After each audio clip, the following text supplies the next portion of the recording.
el IVA del 19%, subirlo del 5 al 19 a los licores y finalmente han quedado en las medidas de emergencia económica. Entendí, doctor Camilo, que el ministro dice que la cerveza no, pero que hay otros licores como el whisky, entiendo que el ron, el aguardiente y el vino, que sí.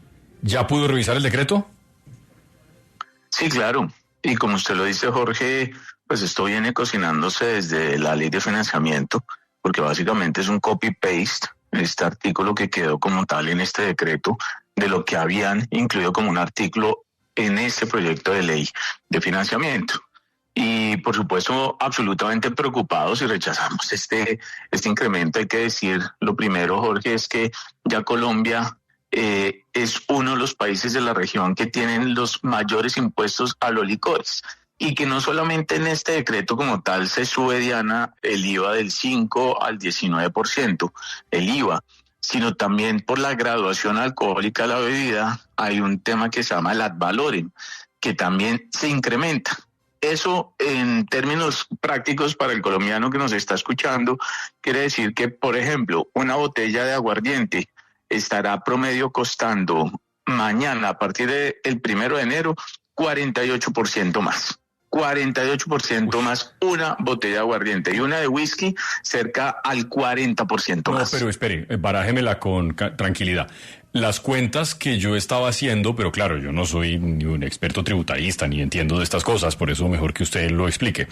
Es que si, por ejemplo, a la botella de aguardiente, un trago más popular y menos costoso y además nacional, a diferencia de muchos de los whiskies y de las maltas, que son más costosas y tal. La botella de aguardiente yo pensaba que se iba a incrementar el equivalente del 5 al 19, pero la cifra que usted está dando no parece ser esa. No, para nada. Y lo que yo estoy diciendo ya incluye esos ad valorem, porque es que independientemente si se produce localmente, que hay que recordar que el Estado como tal es el propietario de la industria licorera del país, ¿no? Es el Estado con las licoreras departamentales, la de Antioquia, la del Meta, las diferentes que hay, las pocas que quedan de hecho. Pero eso no importa si es local o importado, es sobre la graduación alcohólica que tiene. Y básicamente crece el ad valorem casi que en un 40%, que pasa de 300 pesos, por decir alguna cifra, porque cada una tiene una graduación alcohólica diferente, se incrementa casi hasta los 600 pesos en algunos casos. Entonces, eso, incluyendo el impuesto del IVA, que pues también hay que recordar un tema, y es que nuestros sectores, bares y restaurantes en el país, tiene un impuesto al consumo. Nosotros ese IVA va a ser absolutamente a gasto, no a costo. ¿Por qué? Porque el impuesto al consumo, con lo que nosotros le ponemos una botella, su plato de comida en un restaurante, en un bar, Jorge, ese impuesto al consumo no tiene deducibles. Entonces ya ese IVA que pagábamos del 5% para nosotros era absolutamente gasto, porque no teníamos IVAs para descontar. El impuesto al consumo es un impuesto monofásico que no se puede descontar ninguna compra ni ningún otro impuesto. Camilo, ahora, sí ese IVA... Dele. No, es que Ahora, entender ese IVA, que el aguardiente va a subir más que el whisky. Usted hacía las cuentas y dice, se va a pagar más sí, por esto, ¿cómo son las cifras? por el aguardiente y por esto por el whisky, pero sube más el aguardiente que el whisky. Dependiendo de la graduación alcohólica del aguardiente. Claro que sí. Hoy en día la tendencia de los aguardientes son lo que se llama nolo, ¿no? Que son de baja graduación alcohólica, que podemos estar hablando... O sea, el amarillo y estos. El amarillo, que podemos estar hablando de 23, 25, 27%, dependiendo de la casa licorera a la que lo estén produciendo. Entonces, para cerrar la idea, del 5 al 19, pues eso va a ser absolutamente a gasto. ¿Qué quiere decir eso? Que va a repercutir inmediatamente en precios, porque eso yo no lo voy a poder deducir. Que si es diferente antes del 2016, cuando teníamos el IVA, que usted pagaba IVA también en los restaurantes, ahí sí yo podía cruzar ese IVA de las compras versus el IVA de las ventas. Esto va a afectar directamente los precios de restaurantes. Ahora, la gran pregunta no es si se van a elevar o no, sino si los empresarios están dispuestos a subirlos en un momento donde la capacidad de consumo de los colombianos está absolutamente mermada. Oiga, Camilo, y pues por el otro lado, el salario mínimo en la industria de los restaurantes y de los bares, pues una gruesa proporción de esos empleados ganan el salario mínimo. Ese aumento sumado a este otro va a hacer que volver a los restaurantes se convierta casi que en un lujo, porque ya hoy muchos han subido los precios. Ya hoy ir a un restaurante no es barato ni es factible hacerlo todos los días de la semana en Colombia. Las cuentas que está pagando uno los restaurantes cada vez son más elevadas.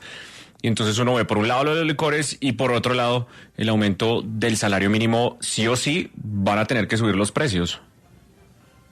Así es, y esa es la gran pregunta. Y veníamos analizándolo este año, inclusive ahora a comienzos de diciembre que tuvimos nuestro congreso Expobar y lo analizamos con 50 CEOs de los principales cadenas, bares, restaurantes del país, que nos pudimos reunir en 2 ciudades a analizar este tema. Y hoy es absolutamente costoso asistir a un bar, un restaurante, y 2, la carga impositiva, Jorge, que estamos pagando está cercana al 60%. Al 60% si usted le suma los tributos locales, distritales y nacionales, incluyendo inclusive para fiscalidad, pues casi que de 10 pesos que ingresan en un negocio hoy de bar o restaurante en Colombia, 6 pesos se están yendo a tributación. Esto es absolutamente exagerado. Y con el tema del salario mínimo, por supuesto, hay que recordar que somos el tercer gran empleador del país, la división 56, que llama el DANI, a la industria de bares, restaurantes y servicios de catering. El tercer gran empleador después de agricultura, ganadería, segundo comercio minorista, somos nosotros. Y por supuesto va a impactar, bien sea en la operación de los restaurantes, los empresarios tendrán que tomar medidas. Esperemos que no sean la de cancelar algunos puestos de trabajo, sino reducir horas. Recordemos que también la reforma laboral nos incrementó el recargo nocturno. Entonces, en un contexto como el que estamos analizando, con impacto de reforma laboral, recargo nocturno, se inició la jornada nocturna desde las 7 de la noche, aumento del salario mínimo y ahora impuestos a los licores absolutamente desmedidos, pues definitivamente el panorama entenderán que en el 2026 es bastante difícil. Doctor Camilo, pero hagamos el ejercicio práctico para que los oyentes entiendan de qué magnitud es el impacto de estos incrementos en el bolsillo. Hagamos el ejercicio con una botella de aguardiente, una de whisky y una de vino. ¿Cuánto cuestan hoy en promedio, por supuesto? Cuando hablemos de vino, hablemos pues de una botella de vino promedio que se pueda pedir en un restaurante, no de lujo, por supuesto. ¿Cuánto vale hoy y cuánto quedará costando después de esta reforma? Porque esto es una reforma tributaria por decreto que está haciendo el gobierno. ¿Cuánto vale el aguardiente? ¿Cuánto va a quedar costando, Camilo? Cojamos una botella, por ejemplo, de whisky promedio, una... Sí. Que no tenga edad y ahí lleguemos hasta los 12 años, ¿vale? O sea, una de 8 años normal y hasta una de 12, que promediando las dos puede estar en 80,000 pesos. Promediando las dos, ojo, promediando las dos a costo. Con este incremento, esa botella de whisky de 80,000 pesos para costar cerca de 112,000 pesos. La misma botella. ¿Qué pasa con el aguardiente? A costo. Ojo, porque a costo. Por supuesto, si usted va a consumir, Diana, esa botella en un establecimiento, pues hombre, casi que se podrá triplicar por 3 veces, porque solamente el impuesto va a ser cerca del 48%. Por eso la gente dice, ¿pero por qué cuesta tanto en un bar? Claro. Es que el mesero cuesta, quedaría, la luz. Perdón, doctor Camilo, usted dice 3 veces, es decir, esta botella... Puede ser, ojo, dependiendo del modelo de negocio de cada uno de los negocios, ¿no? De cada uno de los establecimientos. Porque eso sería una botella de whisky, entonces, de consumo en un restaurante quedaría en 330,000 pesos, es lo que usted está diciendo. En 330,000 pesos podría estar costando esa botella, que antes te estaría costando 220,000. Tremendo. El aguardiente. El aguardiente. Hoy una botella de aguardiente promedio porque puede estar variando, por supuesto, cuesta 38.000 pesos. Aguardiente promedio a costo, ¿vale? Eso podría hoy estar costando 56.000 pesos, esa misma botella. ¿Y para venta al público en un establecimiento? 150, 180.000 pesos. Porque el mesero cuesta, porque los derechos de autor de la música que usted disfruta cuesta, hay que pagarlos a la organización Secasimpro, el arriendo se ha incrementado en 10%, la inflación de alimentos y bebidas no cede, está cercana al 8%, 7.86 el último dato, pero es que estamos en un contexto de costos crecientes. Y vuelvo, insisto, los precios ya no podemos seguir incrementándolos más, porque ante una disminución en el consumo como la que hemos venido experimentando. Esta mañana leía yo el reporte de nuestra Dirección de Estudios Económicos que ya cerró con datos a octubre. Septiembre decrecimos cerca de 48.000 millones de pesos el sector. Septiembre, un mes que creíamos que iba a ser interesante, sobre todo por amor y amistad, se decreció. Doctor Camilo, yo tengo una pregunta. Cuando yo voy, por ejemplo, y voy a pedir una botella de vino, hagamos el mismo ejercicio con el vino, hoy vale, no sé, en promedio 120.000 pesos una botella, esto se incrementa, digamos que al triple, según lo que usted está diciendo. Aparte de todo esto, sí, yo tengo que pagar un impuesto al consumo sobre esa botella si me la sirven en un restaurante.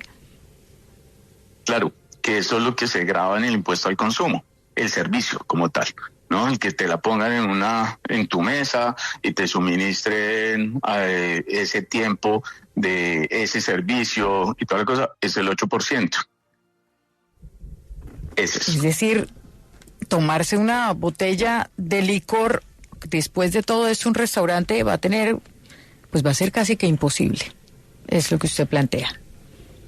Y en el ejemplo que planteas del vino, lamentablemente ya desde la reforma de licores, desde el 2016, el vino es uno de los productos que en otros países casi que son exentos de licor, de impuestos. Pues en nuestro país está grabado desde el 2016 con el 45% de impuesto. Por eso es que la gente dice, ¿por qué cuesta una botella de vino aquí tanto? Y no sé, en España te tomas X buena marca y te cuesta 20 euros. Una muy buena marca, un vino reserva o gran reserva. Claro, es que de entrada ese mismo vino español que entra a Colombia, entra con el 45% de descuento. Es ridículo realmente. Pero si hay una duda que nos plantea la gente y que es válida en redes sociales y es... En Bogotá todos los días abren un restaurante nuevo en Chapinero. Y todos están llenos. Y cuando usted va a los restaurantes todos están llenos. Si usted va a intentar reservar, hay reservas para 2 o 3 días. O es un sector o es una percepción. ¿Ustedes cómo analizan el fenómeno? Sin duda, las ventas se siguen dando. Por eso la gran pregunta que siempre estoy haciendo en esta entrevista es si es rentable o no el negocio. Esa es la gran pregunta. Porque gente sigue saliendo, ventas siguen habiendo. Pero cuando tienes unos costos crecientes, operacionales, en términos de nómina, arriendos, inflación, ahora el insumo básico y el que más caja da, que es licores, vinos y aperitivos. La gran pregunta es, ¿cuántos negocios sí están siendo rentables en este momento y no solamente sobreviviendo? Bueno, me parece que ustedes han estado, pues sí, muy golpeados, ¿no? Recordaban lo de la reforma laboral que impacta a todos los trabajadores. Y ustedes, muchos de los restaurantes, pues tienen horarios que son nocturnos o están abiertos los domingos o los festivos y eso también va a tener un impacto. Y ahora con esta emergencia económica, que es básicamente una reforma tributaria por la puerta de atrás, pues salvo la cerveza y otros tragos que son autóctonos de Colombia y que no hacen parte ni del whisky ni del vino, el aguardiente sí, ese sí está castigado, pues van a terminar también pagando mucho más, bien sea que usted lo compre en un mercado o en una tienda de barrio o que vaya a un restaurante a consumirlo. Camilo, gracias por estar en Caracol Radio y pues feliz año para usted. Muchísimas Muchísimas gracias. Y sí quiero dejarles un mensaje y un llamado al gobierno, que en la reforma laboral quedó en el artículo la creación de el programa de empleo nocturno PEN. Y estamos muy a la espera y hemos venido trabajando, pero seguimos a la espera de que salga ese programa de empleo nocturno que va a generar incentivos para la contratación precisamente de personal que trabaje en bares, restaurantes o en la economía nocturna. Esos que están trabajando principalmente en esa jornada que hoy quedó de 7 de la noche hasta las 6 de la mañana. Muchísimas gracias a todos y feliz año.